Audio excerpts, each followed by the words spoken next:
Record of Ragnarok chapter 80. Chapter dibuka dengan komentator mengatakan disebut dengan sebagai benang Artemis oleh sang dewa matahari. Itu adalah senjata ilahi yang misterius, terkadang menjadi harpa dan memainkan lagu-lagu serta melodi surgawi. Terkadang menjadi perisai yang kuat untuk melindungi dari gada atau palu raksasa. Terkadang menjadi panah cahaya untuk melintasi bebatuan besar seperti legenda Delphi. Kembali ke pertarungan, Apollo terkena serangan telak dari perisai andalan Leonidas. Penyiar mengatakan Leonidas menyerang dengan kuat tenaga dan mendaratkan pukulan langsung pada Apollo. Para penonton bersorak, sedangkan Apollo mendarat ke tanah dengan tenang. Tapi sebelum Apollo berdiri, Leonidas tidak berhenti. Dia kembali melemparkan perisainya ke Apollo dengan sangat kuat. Penyiar mengatakan Leonidas masih terus mengejar dan menyerang Apollo tanpa sedikit pun serangan demi serangan. Tapi kali ini Apollo menghindari serangan Leonidas dengan mudah. Dia menghindari serangan itu dengan sambil berpose. Penyiar mengatakan Apollo berhasil menghindari dengan baik. Bukankah dia baru saja menerima serangan yang dahsyat? Seperti yang dikatakan penyiar, Apollo tampak baik-baik saja tanpa luka. Sementara Gold melihat itu berkata, padahal baru saja Apollo sama terkena langsung serangan King Leonidas. Tapi kenapa dia bisa bergerak selincah itu? Di tangan Apollo sama sepertinya aku melihat sesuatu yang bersinar. Tampak kedua tangan Apollo bersinar. Brunhilde berkata itu adalah senjata Apollo. Namanya adalah benang Artemis. Sesuai namanya, di jari-jari Apollo mengeluarkan benang. Gold berkata, apakah benang yang bersinar itu adalah senjata suci? Kelihatannya lemah. Brunhilde menjawab itu bukan benang biasa.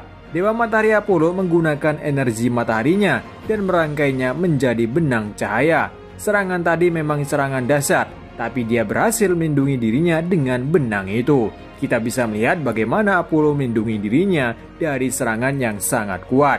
Dia menahan serangan itu dengan benang yang ia keluarkan. Brunhilde berkata, benang Artemis bisa berubah dari senjata menjadi perisai. Senjata suci itu memiliki banyak variasi yang tak terbatas. Di surga sendiri itu senjata dewa tingkat tinggi. Kali ini Apollo mulai mengulurkan benangnya dengan jari telunjuk. Dia membuat semacam sarung tangan dan dia mulai mengenakan kedua sarung tangan ia ciptakan. Dan julukannya adalah Rira Pobius. Apollo berkata, aku rasa seperti ini sudah cukup. Para penonton berteriak cahaya tangan itu. Sementara dengan tenang, Leonidas kembali menyulutkan rokoknya. Dalam hatinya berkata, dia bisa menghentikan seranganku dengan benang sialan itu. Benda itu menyelubungi tangannya dan berubah menjadi sarung tangan. Aku mengerti. Bukankah itu sangat mengganggu?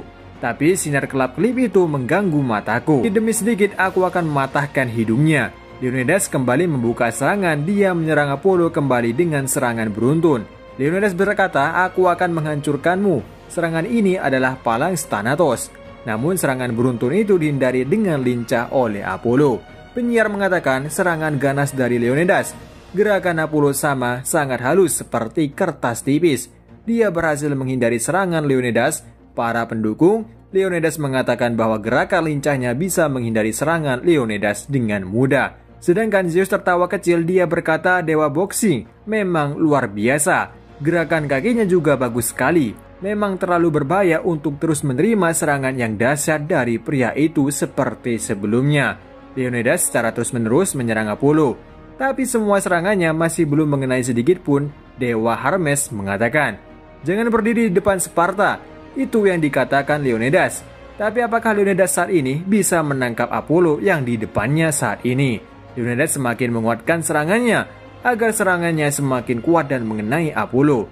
Akan tetapi, saat Leonidas menguatkan serangannya, Apollo tiba-tiba berada di dekatnya. Seketika Apollo mendaratkan pukulan yang kuat tepat di wajahnya.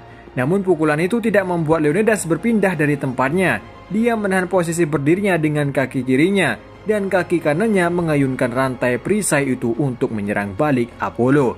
Lagi-lagi Apollo menghindari serangan itu. Apollo berkata, padahal kau cuma manusia biasa, tapi kau sangat tangguh.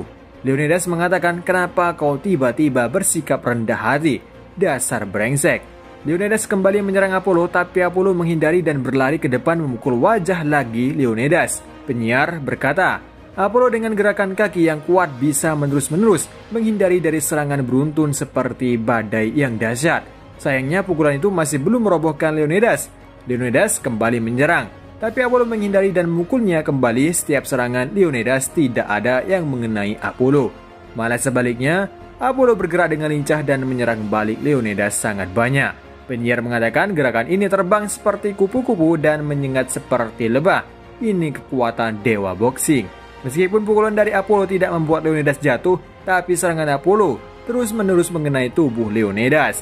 Para Spartan mengatakan untuk tetap bertahan, dan jika berhasil menghentikan gerakan Apollo, dipastikan dia akan menang. Mereka mengatakan kepada Apollo agar tidak bertarung seperti ini. Pihak manusia tidak terima pertarungan Apollo seperti itu. Apollo diam sejenak mendengar perkataan dari penonton, ada yang tidak menyukainya dari pihak manusia dan ada yang mendukungnya dari pihak dewa. Kemudian Apollo mengambil 2 benang di kedua tangannya dan menariknya. Gol bertanya-tanya, Apollo sama membentuk 2 garis di kedua sisinya. Apa yang terjadi? Lalu Apollo berkata, sepertinya ringnya terlalu besar, tapi aku rasa ini cocok untukmu dan aku. Leonidas kesal, dia berkata, apa tujuanmu dewa pemanah sialan? Apollo menjawab, apa tujuanku? Sungguh pertanyaan bodoh. Bukankah itu yang ditunggu oleh semua orang? Aku telah menghancurkan situasi yang nyaman bagimu. Makhluk tertinggi yang selalu memenuhi harapan yang diberikan kepadanya. Dewa Matahari Apollo sama. Berakhir chapter kali ini. Chapter ini kita melihat senjata suci milik Dewa Apollo yang benang Artemis. Senjata suci ini terbilang unik karena berbentuk benang. Bukan seperti senjata tajam atau benda lainnya. Namun benang ini sangat kuat dan bisa digunakan untuk bertahan dan menyerang. Kekuatan benang ini bisa dilihat ketika dia menahan serangan kuat dari Leonidas. Bukan hanya itu, benang ini dijadikan sarung tangan dan dibuat serangan yang kuat. Sayangnya serangan-serangan Apollo masih belum bisa menjatuhkan Leonidas. Meskipun begitu, Apollo menghindari semua serangan Leonidas. Ini membuat kesulitan bagi Leonidas yang terus menyerang, tapi malah dia sendiri yang terkena serangannya lawan. Bukan hanya soal benang suci Apollo, ternyata Apollo yang dijuluki sebagai dewa boxing oleh Zeus. Kita bisa melihat bagaimana dia menghindar semua serangan Leonidas. Dan gerakan-gerakannya yang lincah membuat Leonidas kesulitan untuk menyentuhnya. Dan sampai di sini dulu untuk review manga Record of Ragnarok chapter 80 atau Sumatsu no Valkyrie chapter 80. Dan sampai ketemu lagi di review manga lainnya dan sampai jumpa.